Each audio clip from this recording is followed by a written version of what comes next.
একটা সময় ছিল যখন বছরে একবার ধানের আবাদ ছাড়া আর কোনো ফসল হতো না চাঁপাইনবাবগঞ্জের বরেন্দ্র ভূমিতে।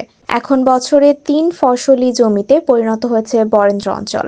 খা খা বরেন্দ্রর বুকে ফসল ফলাতে গিয়ে প্রয়োজন পড়েছে মাত্রাতিরিক্ত সেচের। এতে করে ভূগর্ভস্থ পানির উপর নির্ভরশীলতা বাড়ছে দিনকে দিন। পানির ব্যবহার কমিয়ে আনতে এ অঞ্চলের কৃষকদের ধানের বাইরে ফসল চাষে আগ্রহী করতে চেষ্টা করে যাচ্ছে কৃষি বিভাগ সহ সরকারের সংশ্লিষ্ট অধিদপ্তর। বরেন্দ্রভূমিতে শস্য বৈচিত্র্য আনয়ন এবার নতুন সম্ভাবনার হিসেবে দেখা দিয়েছে তেল জাতীয় ফসল সূর্যমুখী।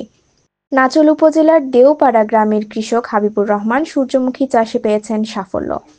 অনেকটা পরীক্ষামূলকভাবে ১০ কাঠা জমিতে কয়েক বছর আগে সূর্যমুখীর চাষ করেছিলেন হাবিবুর। লাভজনক হওয়ায় এবছর বাড়িয়েছেন চাষের পরিসর। তো খুব লাভজনক ফসল এটা। প্রচুর, এটা ধানের থেকে বেশি লাভজনক ফসল। সেচ কম লাগে, তাতে 13 লিটার তেল পাওয়া যায়। তার দাম অনেক, 4,52,100, 1,000 টাকার খৈল পাওয়া যায়। সারা বছর খড়ি হয়ে যায় এখান থেকে। এটা কৃষকরা করতে গেলে খুব অল্প খরচে কাজটা ভালো হবে।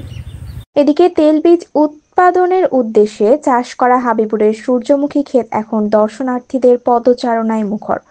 অনেকে আসছেন সূর্যমুখীর ক্ষেতের ছবি তুলছেন।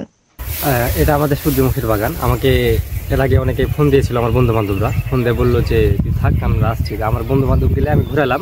অনেকেই আসছে, অনেকে ফোন দিচ্ছে, অনেক বাইরের লোক আসছে বাগান ঘোরার জন্য, দেখার জন্য।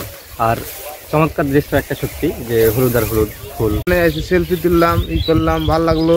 ফেসবুকে ছাড়বো আর মজা করবো, অনেকে আসছে, অনেকেই আসছে, দেখছে, ভালো লাগতেছে।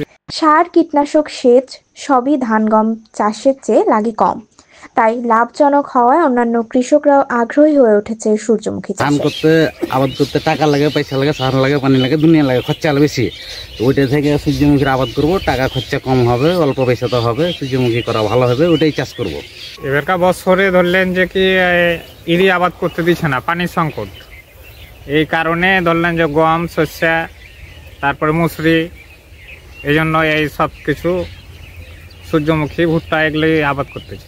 এই যে সূর্যমুখীতে একটু লাভজনক, এই জন্য এখন একটু লাগাইছি।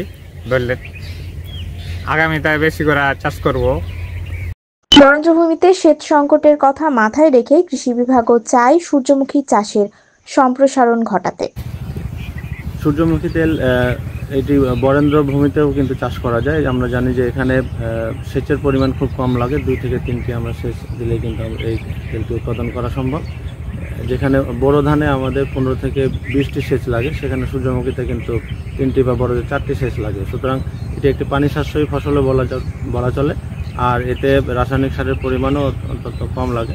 সুতরাং আমরা যদি মনে করি যে এটি উৎপাদন খরচ কম, পক্ষান্তরে এটা চাষ করে কিন্তু রিটার্নটা বেশি পাওয়া যায়। এবং আমাদের বাজারে যে তেলগুলো রয়েছে, বিশেষ করে সরিষা আছে, সয়াবিন আছে, এর সাথে সাথে আমরা সূর্যমুখী তেলও আমরা বাজারে নিয়ে আসতে যাচ্ছি।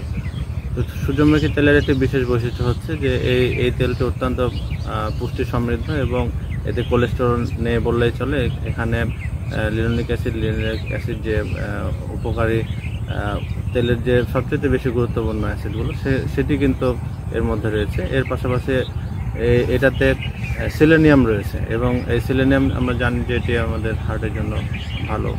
এবং এই তেলটি আমাদের যদি কম্পারিশন আমরা করি যে সয়াবিন এবং সরিষার তেলের তুলনায়, তো দেখতে পাই যে আমাদের সূর্যমুখী তেল এটি কিন্তু আমাদের মানবদেহের জন্য অত্যন্ত ভালো, এবং এটার মেল্টিং পয়েন্টও বেশি।